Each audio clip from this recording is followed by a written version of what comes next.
आज की इस वीडियो में हम लोग डिस्कस करेंगे उन सबसे बड़ी मिस्टेक्स के बारे में जो स्टूडेंट्स अपनी एग्जाम प्रिपरेशन के 10 से 15 दिन जो आपके क्लैट पीजी के बचे होते हैं उनमें करते हैं। बिकॉज ये पिछले 5 साल में मैंने बार बार स्टूडेंट्स को गलतियां करते हुए देखा है। तो प्लीज आप लोग ये मिस्टेक्स मत करिए। प्लीज इस वीडियो को पूरा लास्ट तक देखिए बिकॉज ये थोड़ा सा मैं वीडियो बना रहा हूँ थोड़ा सा लूज फॉर्मेट में है, तो आपको पूरा वीडियो स्टार्ट टू फिनिश देखना पड़ेगा। एक एक जो मैं बात कर रहा हूँ उसको ध्यान से सुनना पड़ेगा ताकि आप अगर ये मिस्टेक्स कर रहे हो तो आप उसको रेक्टिफाई अपना कर पाओ। ठीक है, तो लास्ट तक प्लीज वीडियो को देखिए। अब देखिए, एक जो सबसे इंपॉर्टेंट फैक्टर पहला मैं आपसे बात करूंगा वो ये है कि आपको इंपॉर्टेंट चीजों पे ध्यान देना है। स्टूडेंट्स, इंपॉर्टेंट चीजों पे, मैं इंपॉर्टेंट चीजों से मेरा मतलब क्या है वो समझ लो। पहली बात, आपको पता है कि भाई देखो, नया जो 3 क्रिमिनल लॉज है वो आपके आए, न्यू 3 क्रिमिनल लॉज। अब उनको जो पढ़ने का तरीका है लास्ट के कुछ दिनों में वो ये है कि आप केवल रिवाइज करिए जो चेंजेस आए। जैसे आईपीसी आपको पूरा आता है, उसके बाद जो बीएनएस के अंदर नए सेक्शन ऐड हुए, उसके अंदर कोई नया उन्होंने अगर मान लो पनिशमेंट दे दिया या उन्होंने कुछ नए ऑफेंसेस ऐड करे, कुछ भी है आप वो रटो, उसके अलावा मत जाओ। सेम चीज बीएनएस के साथ, सीआरपीसी बीएनएसएस के साथ है, प्रोसीजर में चेंज है वो याद करो, नया सेक्शन ऐड है वो याद करो। डीप में जाके बीएनएस के सारा जो आपका स्कीम है, जो पूरा एकदम बेरैक्ट एक एक ए टू जेड दिया ना, वो रटने मत बैठ जाना।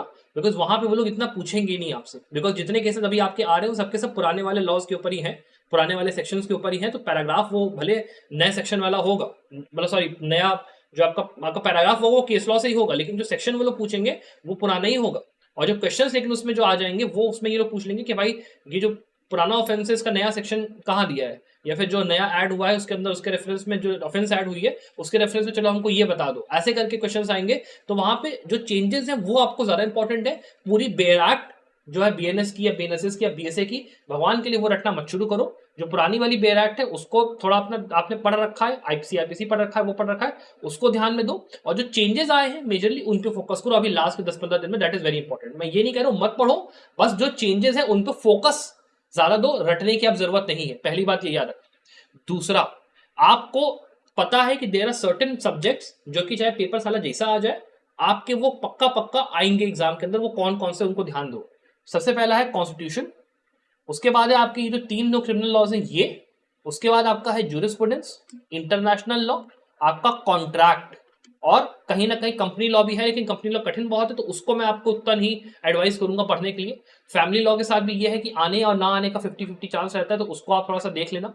इसके अलावा अगर मैं बात करूं कि कौन सा सब्जेक्ट आता है, तो यार मतलब इतना है, इन्वायरमेंट, लेबर और ये सब जितने हैं सबका ऑन एंड ऑफ लगा रहता है। लेकिन ये जो मेजर सब्जेक्ट्स हैं इनको आप अगर कम पढ़े हो तो इनको ज्यादा टाइम दे दो, और इनसे क्वेश्चन पक्का पक्का फंसेगा, ये ध्यान रखना।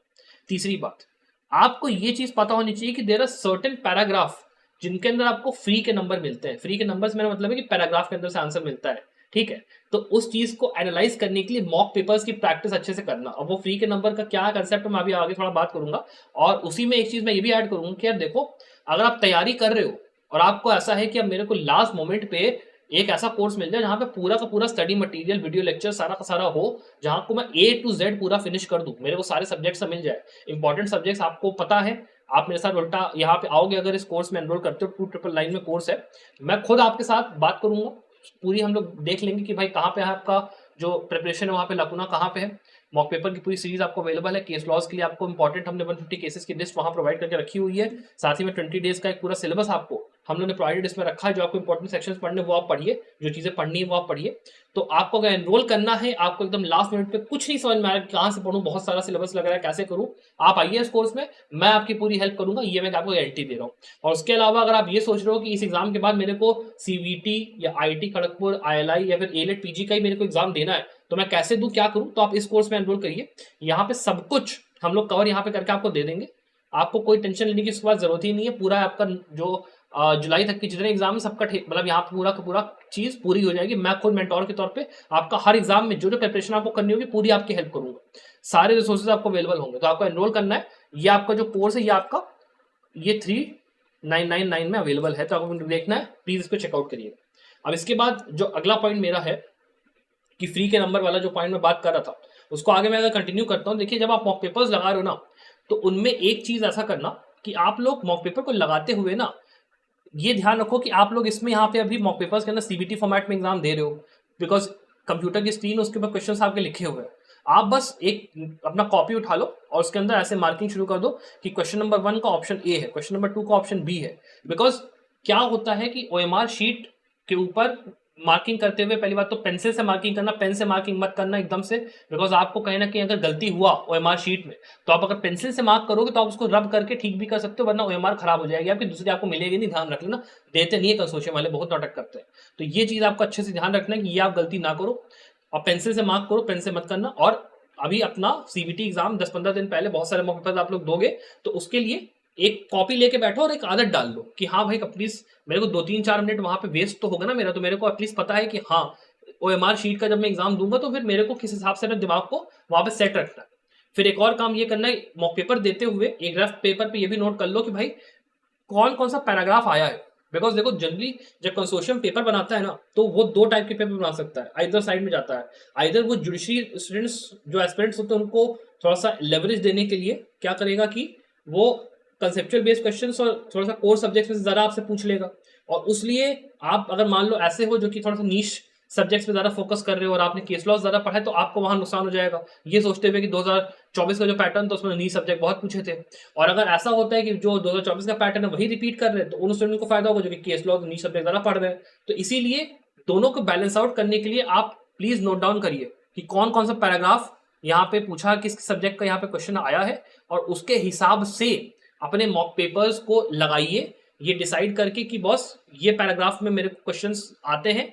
तो अगर मान लो मेरा टारगेट है कि मेरे को 65 मार्क्स लेके आने, तो मैं अपना पहला जो अपना मान लो 30 या 35 जो सॉलिड मेरे क्वेश्चंस मेरे को आ रहे हैं, वो मैंने पहले ही उठा के मार्क कर लिए। पहले आधे घंटे में मेरा वो पेपर सॉल्व हो गया। जो मेरे मान लो अगर 24 पैराग्राफ है, तो 24 में से मेरे एटलीस्ट 12 पैराग्राफ ऐसे हैं जो मैंने अपने आधे घंटे या 45 मिनट में हिला के खत्म कर दी, जिसमें से कि मैं जितने नंबर निचोड़ सकता था वो मैंने निचोड़ लिए। फिर बाद का जो बचा हुआ आपका 1 घंटा या सवा घंटा है, उसके अंदर आप उन पैराग्राफ में जाइए जहां पे आपको पता है कि फ्री के नंबर आपको मिलेंगे। फ्री के नंबर के मैं कंसेप्ट पे आ गया हूँ। फ्री के नंबर का मतलब ये है कि भाई पैराग्राफ के अंदर से आपको पता है आंसर सीधे सीधे दिखता है। बिकॉज इंटरनेशनल लॉ हो गया, जूरिस्प्रूडेंस हो गया, आपके कई सारे ऐसे सब आपके जो पैराग्राफ होते हैं जो कि कमर्शियल लॉ के होते हैं, बहुत ही कठिन कठिन होते हैं। बैंकिंग लॉ से आ गया, मान लो इंश्योरेंस लॉ से पूछ लिया, कुछ भी पूछ लिया, आपको पता है कि लैंग्वेज बहुत कठिन है, पैराग्राफ की लैंग्वेज बहुत कठिन है। लेकिन देर आर सर्टेन क्वेश्चन जिसका आंसर अगर आप जैसे आप लाइन पढ़ोगे ना सीधे सीधे, आप वहां पे आपको दिखेगा कि ये तो सलाह लग रहा है पैराग्राफ के अंदर से कुछ उठा के दिया हुआ है।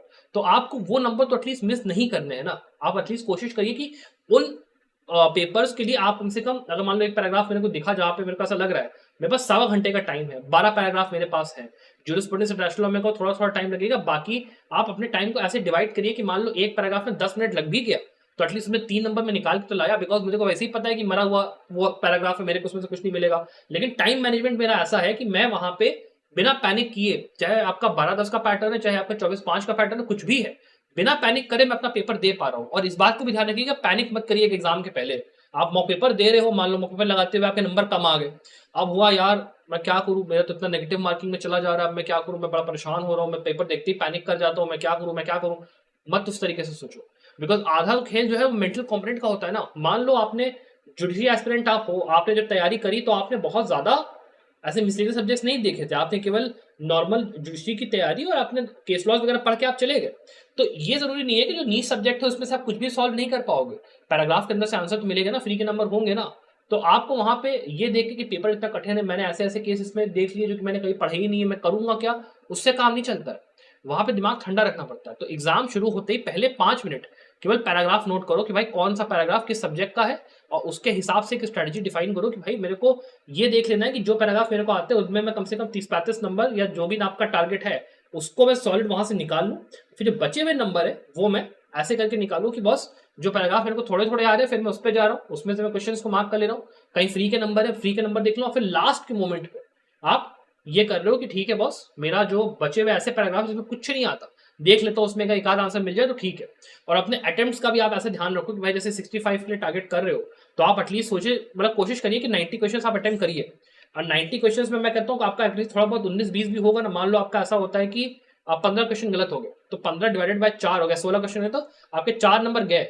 लेकिन आपका स्कोर अगर 75 है तो आपको एटलीस्ट 70 तो गिर के आएगा ना, जो कि 65 के कितना करीब है। तो आपको वो गैम्बल खेलना पड़ेगा कि भाई एक्यूरेसी भी मेरे लिए इंपॉर्टेंट है। मैं मानता हूँ कि 80-85% एक्यूरेसी होनी चाहिए, लेकिन मेरे लिए ये भी तो इंपॉर्टेंट है कि मेरे को जो है अलग से ये चीज का बैलेंस आउट करना है कि नंबर वर्सेस एक्यूरेसी प्लस में कितने अटेम्प्ट यहाँ पे ले रहा हूं, और उसके लिए आपको बार बार मॉक्स देने की जरूरत है। तो मॉक्स पेपर की जो प्रैक्टिस है वो बहुत ज्यादा इंपॉर्टेंट है, इसको भी ध्यान रखना। और उसी के लिए अगर आप एक अच्छे मॉक पेपर सीरीज का तलाश कर रहे हो लास्ट के 10-15 डेज में कि भाई मेरे को अच्छा मॉक पेपर सीरीज मिल जाए जहां पे मेरे को हर तरीके के पैटर्न के, क्योंकि डिफरेंट डिफरेंट पैटर्न के मॉक पेपर की इंपॉर्टेंस अभी आपको समझ में आएगी जब आप पेपर को लगाओगे, बिकॉज आपको कोई सैंपल पेपर यहाँ पे नहीं मिला इस बार कंसल्टिंग की तरफ से। तो आपको अगर चाहिए तो प्लीज संभव लॉ में आइए, हम लोग लाइव मॉक पेपर्स अभी 5 और हैं हम लोग इस महीने में कंडक्ट करने, उसमें आप सीधे सीधे यहाँ पे 2499 में उस चीज को यहाँ पे पालोगे। साथ ही में मैं खुद मेंटरशिप लिए वहां पे आपके पास रहूंगा, आपको इंपॉर्टेंट केस लॉज है, जो आपका सिलेबस है, सारी चीजें आपको यहाँ पे हम लोग दे देंगे यार। अपनी पढ़ाई आप करो अच्छे से और अपना एग्जाम को बढ़िया से वो करो। अगर आपका एनरोल करना स्टूडेंट, आप डेफिनेटली यार इस चीज को चेकआउट करो, प्लीज करो, ठीक है, अच्छे से मॉक पेपर्स दो। इसके बाद कुछ अगर मैं कंक्लूडिंग बातें बोलूंगा यहाँ पे तैयारी के पॉइंट ऑफ व्यू से कि आपको जो गलतियां नहीं करनी, उसमें एक जो गलती और स्टूडेंट्स करते हैं ना, वो ये होता है कि आप लोग जो केस लॉज वगैरह पढ़ रहे हो तो उसका रिवीजन आप लोग सही से नहीं करते हो। होता क्या है कि आप लोग ये सोचते हो कि मैं पूरा जो केस लॉ का समरी है उसको मैं ऐसे नजर फिरा के मार लूंगा, मेरा काम हो जाएगा। अगर ऐसा है कि आप लोगों ने एक अगर ऐसा डायरी टाइप का बनाया होगा ना जहां पे आपने केस का नाम और साथ में क्या उसमें हेल्ड हुआ था, क्या उसके बोलते, वो डायरी को एक बार सिरसिरी नजर से देखते हुए मतलब उस तरीके से रिविजन करो। और अगर वो काम नहीं करा है तो अभी मेरा ये आपको एक एडवाइस रहेगा कि आपको मतलब ऐसा है कि आपने फाउंडेशन बहुत पढ़ा और आपके पास बिल्कुल टाइम नहीं है, बिल्कुल मतलब एकदम नेग्लिजिबल टाइम बचा है, केस लॉ तो आपको देखने का बिल्कुल वही नहीं हो रहा है। तो होता क्या है कि जैसे हमारे कोर्स के अंदर हमने क्या किया है कि हम लोग जो केस होता है वो देते हैं, साथ में उसके लिए छोटा सा एक वो दे देते हैं कि उसमें हेल्ड क्या हुआ था। ठीक है, तो आप अगर लैंडमार्क केस लॉ समरी जैसे हमारे कोर्स में एनरोल्ड है, कहीं से मान लो आपको लैंडमार्क केस लॉ समरीज का पूरा वो मिल जाता है, आप बस वही पढ़ लो कि भाई वो लैंडमार्क केस क्या था, उसने क्या हेल्ड हुआ, केस क्या था, क्या हेल्ड हुआ, जितने देख सकते हो उतने देख लो। बिकॉज अब लास्ट के मोमेंट पे अगर जैग एंट्री के पॉइंट ऑफ व्यू से ही देख रहे हो आपको 30-35 नंबर ही लाने, तो इतना इंपॉर्टेंट नहीं है कि आप एक एक केस जाके पढ़ो, तो आप थोड़ा सा शॉर्टकट लेने की कोशिश करते हो।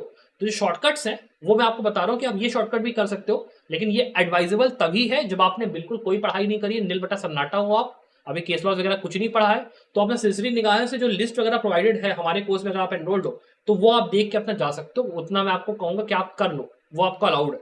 ठीक है, बिकॉज उसमें से कुछ चीज अगर फंस गई तो बहुत अच्छा रहेगा। और उसके साथ में जो मैंने एक चीज स्टार्टिंग में बोली कि देयर आर सर्टेन थिंग्स जो कि आपको यार याद करके जानी है।